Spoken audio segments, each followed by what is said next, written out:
Good morning students. बेटा last हमने आपको पढ़ाया था कि अगर हमारे पास कोई भी ऐसी सर्किट है और उसके अंदर हमने ओनली रेजिस्टेंस लिया है तो उसके लिए करंट और वोल्टेज के बीच जो फेज रिलेशनशिप है वो क्या होगी। ठीक है, अभी जो नेक्स्ट टॉपिक है हमारा वो है ऐसी सर्किट कंटेनिंग ओनली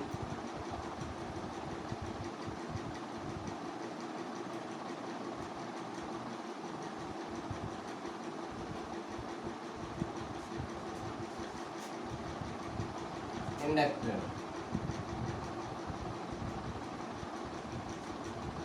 अभी हमारे पास कोई भी ऐसी सर्किट है और उसके अंदर हमने ओनली इंडक्टर को यूज किया है तो क्या होगा। देखिए, ये हमने कोई भी ऐसी सोर्स लिया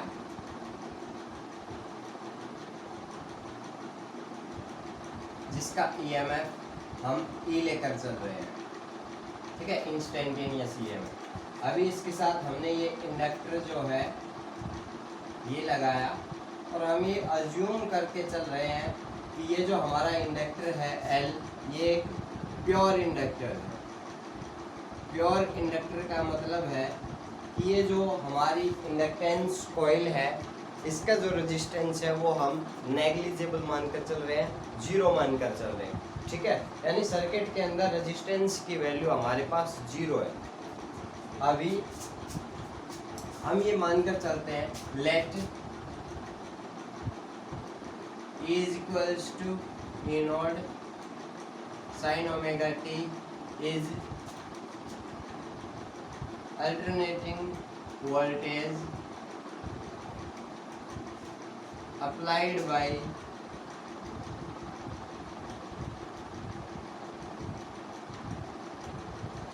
source of EMF। अभी हमारे पास जो सर्किट है इसके अंदर जो अल्टरनेटिंग वोल्टेज है उसकी वैल्यू है E is equals to E naught sine omega t. अभी जैसे ही आप इस सर्किट के अंदर वोल्टेज सप्लाई करेंगे इस सर्किट के अंदर कुछ करंट फ्लो होगा।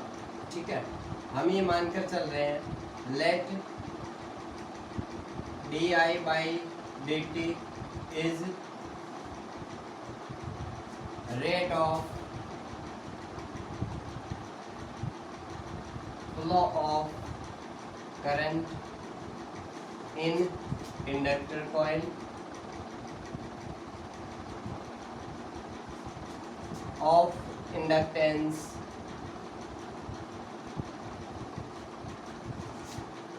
L।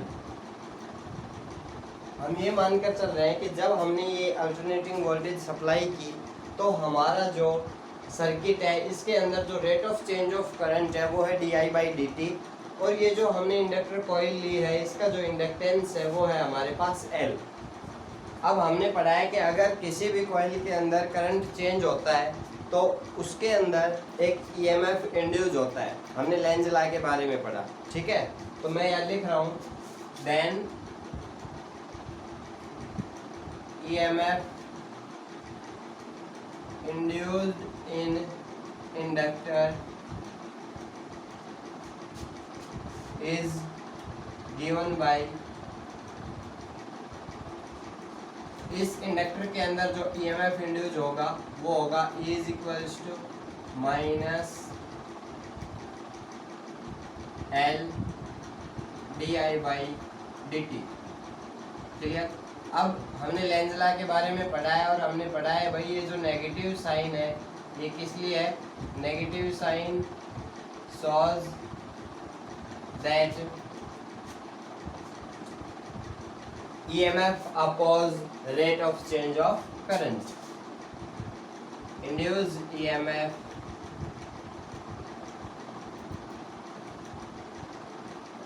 oppose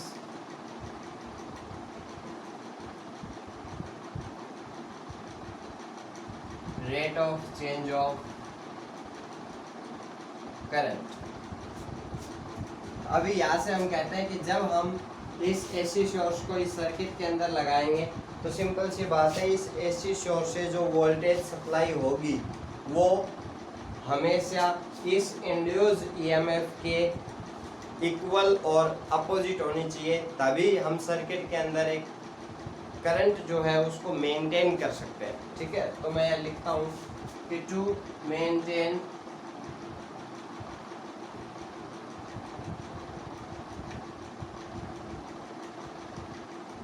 rate of flow of current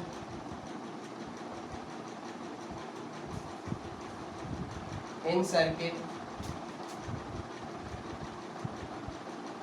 we must apply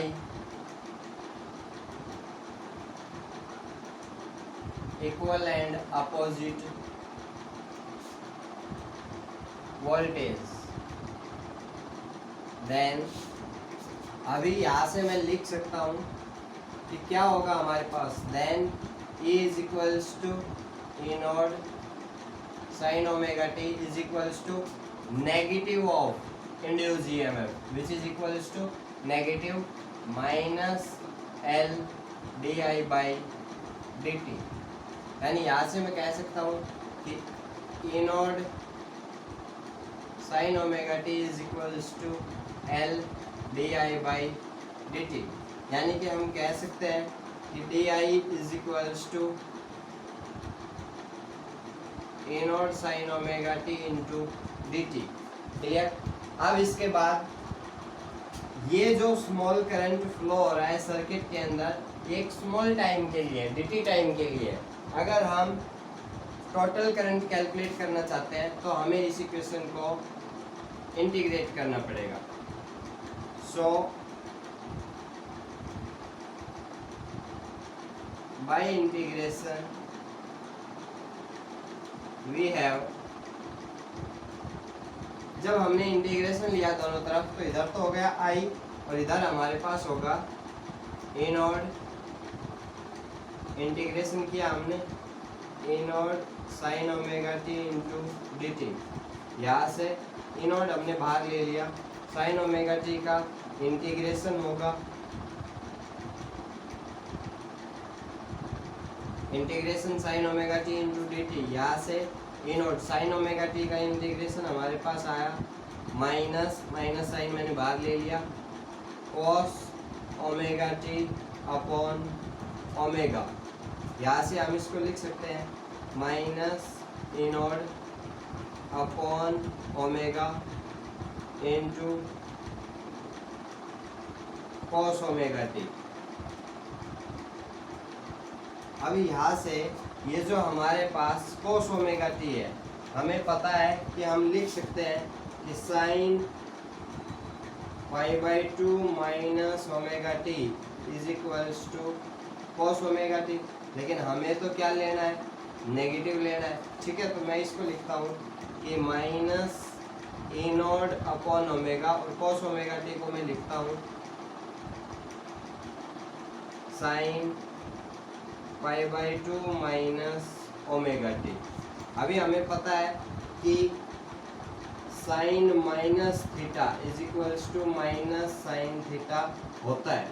ठीक है, तो इन दोनों क्वाड्रेटिक इक्वेशंस का यूज करके हम क्या लिखेंगे, minus a naught upon omega, negative sine हमने बाहर ले लिया फिर से, और यहाँ हो जाएगा sign omega T minus pi by to. अभी ये नेगेटिव साइन और ये नेगेटिव साइन मिलकर पॉजिटिव साइन हो जाएंगे, यानी कि हमारे पास जो करंट आएगा, अभी एक जो वैल्यू है ये L की जो वैल्यू है ये इधर जाकर डिवाइड में होगी, जो पोर्शन हमने छोड़ा था यहाँ हमने डिवाइड किया L से।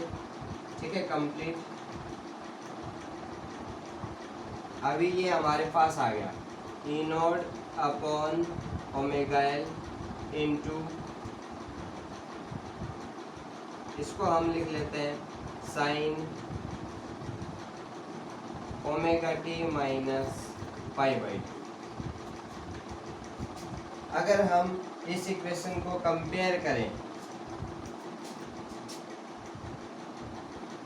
If we compare equation first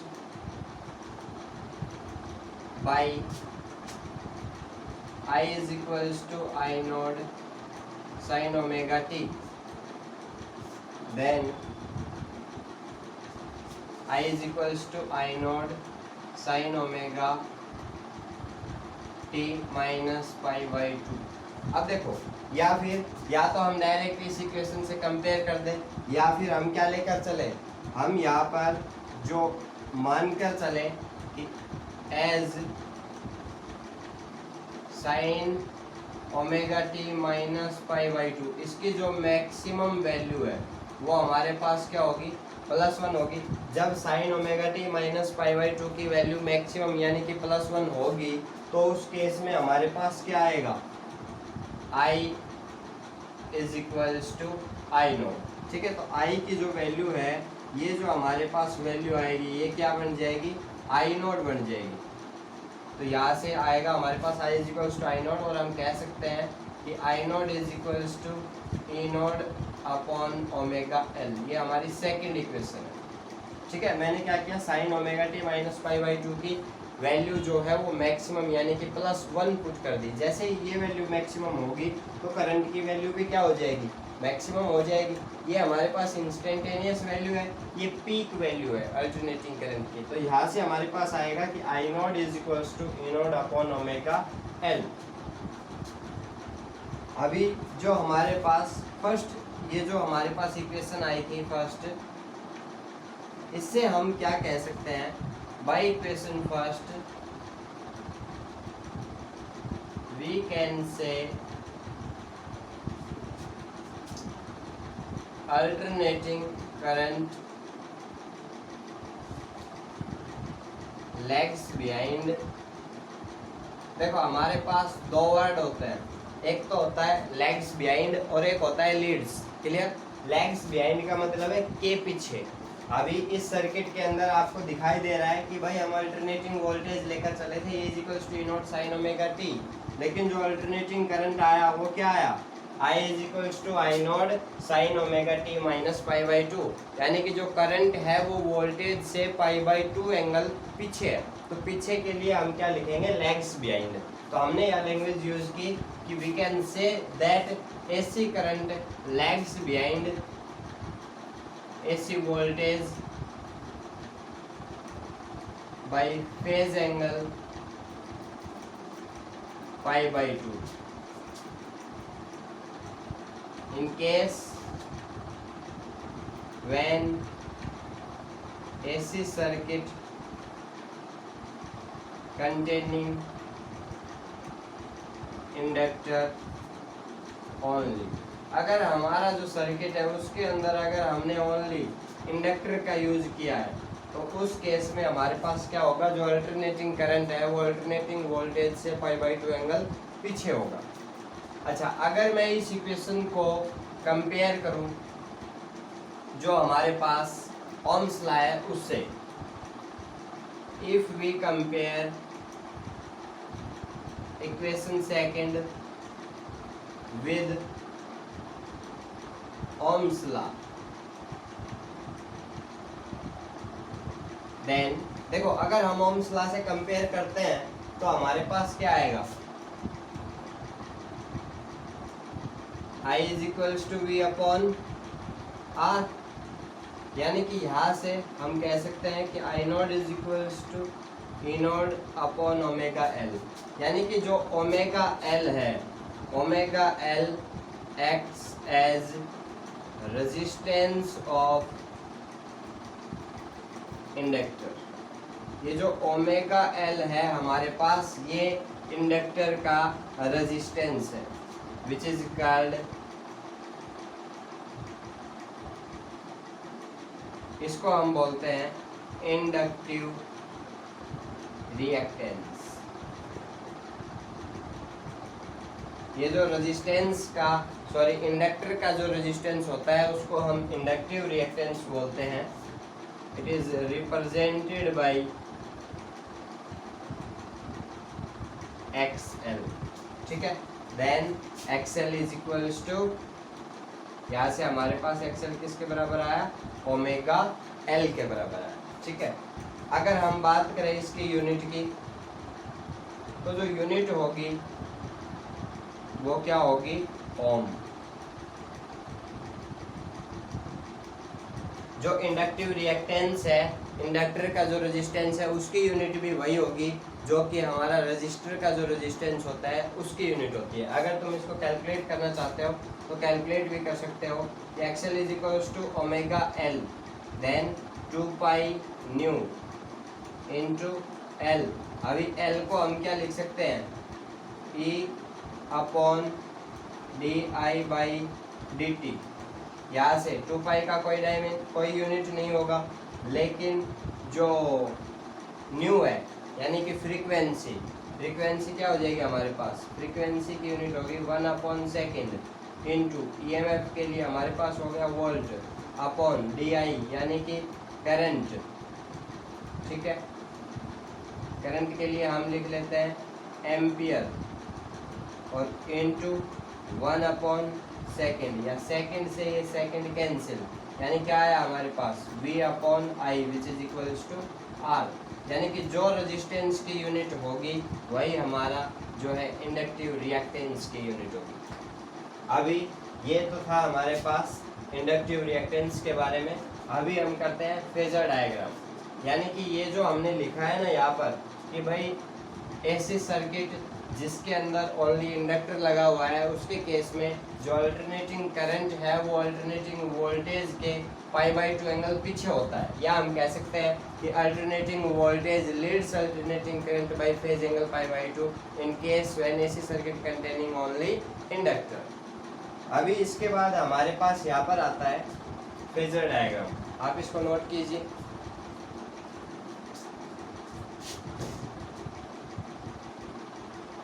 ठीक है, अभी इसके बाद अगर हम बात करें फेजर डायग्राम की, तो इससे पहले जब हमने रेजिस्टेंस के लिए फेजर डायग्राम किया था तो उसमें आपको बताया था भाई फेजर जो है वो हम एज ए वेक्टर लेकर चल रहे हैं। अब यहाँ पर देखिए,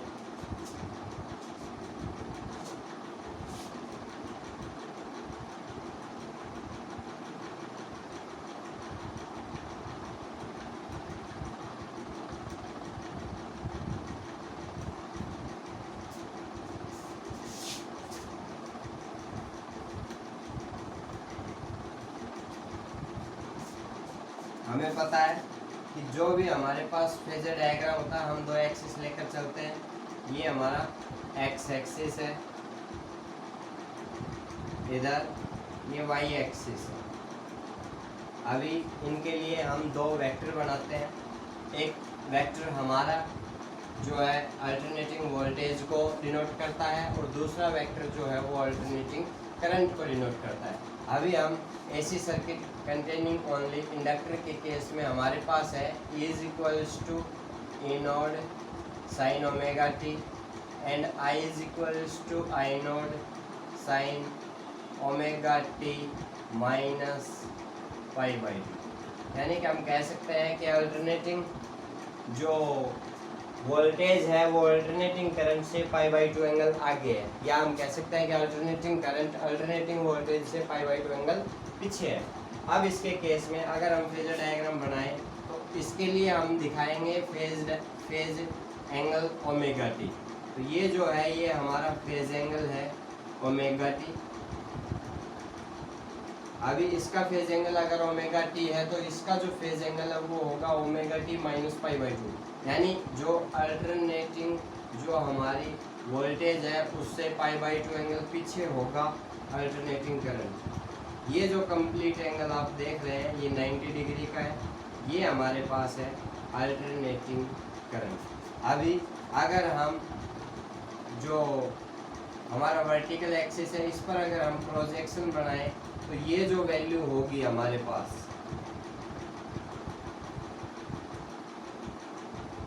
ये जो हमारे पास वैल्यू आएगी, ये जो वैल्यू है ये है हमारे पास E naught sine omega T. इसी तरीके से अगर हम इसके केस में भी नीचे की तरफ लेते हैं तो ये जो हमारे पास वैल्यू आएगी, ये जो वर्टिकल के अलॉन्ग हमने जो प्रोजेक्शन किया है ये जो वैल्यू है ये डिनोट करेगी आई नोड साइन ओमेगा टी, यानी कि आई ये है हमारे पास ई, या रहेगा आई ओमेगा टी माइनस π/2। ठीक है, तो ये था हमारा फेजर डायग्राम इसके केस में, सर्किट कंटेनिंग ओनली इंडक्टर। अभी इसी के लिए अगर हम इसको शो करना चाहें तो हम इस तरीके से भी शो कर सकते हैं। यहाँ पे एक चीज़ नोट की हमने कि भाई जो ईएमएफ है उसका मैग्नीट्यूड ज़्यादा है और करंट का जो मैग्नीट्यूड है वो कम है। क्यों? क्योंकि इंडक्टर के केस में हमारे पास ये वैल्यू होती है I naught is equals to E naught upon omega L. यानी यहाँ से हम देख सकते हैं कि भाई जो I नॉट की वैल्यू है वो हमेशा E नॉट से क्या होती है, कुछ ना कुछ मैग्नीट्यूड में कम होती है। अभी इसके बाद हमारे पास आता है कि अगर हम इनको कर्व की शेप में दिखाना चाहें तो हम देख पा रहे हैं कि भाई अल्टरनेटिंग वोल्टेज, अगर हम अल्टरनेटिंग वोल्टेज को इस तरीके से शो करते हैं, क्लियर। अभी अल्टरनेटिंग वोल्टेज जो है ये रिप्रेजेंट कर रहा है, ये जो है ये है हमारे पास E नोट, और ये जो कर्व है ये रिप्रेजेंट कर रही है E is equals to E naught sine omega T. लेकिन हम देख पा रहे हैं कि जो करंट है वो वोल्टेज से π/2 एंगल पीछे है। यानी कि अगर यहाँ पर हम 0 लेकर चल रहे हैं और यहाँ हमारा जो है वैल्यू 1 है, तो यहाँ वैल्यू क्या है, -1 है। क्लियर, हम इस तरीके से चल रहे हैं। अगर हमारा करंट, अगर हमारी वोल्टेज 0 से स्टार्ट हो रही है तो सिंपल सी बात है, करंट अगर उससे पीछे है तो वो -1 से स्टार्ट होगा। अगर करंट हमारा π/2 एंगल आगे होता, जैसे कि नेक्स्ट टॉपिक में आएगा, कैपेसिटर के केस में जो करंट है वो वोल्टेज से π/2 एंगल आगे होगा, तो अगर आगे होगा तो फिर हम उसको 1 से स्टार्ट करेंगे। ठीक है, तो इस केस में हम इसको 0 से यहाँ से स्टार्ट करेंगे। और यहाँ से भी देखो मैग्नीट्यूड की अगर हम बात करें तो मैग्नीट्यूड के केस में भी जो करंट है वो वोल्टेज से छोटा होता है, इसलिए हम इसको थोड़ा सा यहाँ से स्टार्ट करते हैं।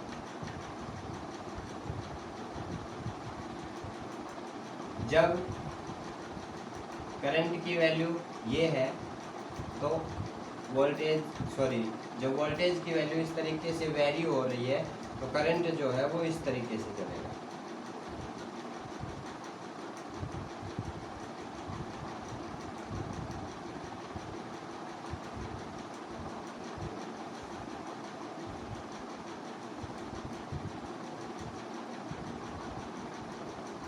ठीक है, तो आप देख पा रहे हैं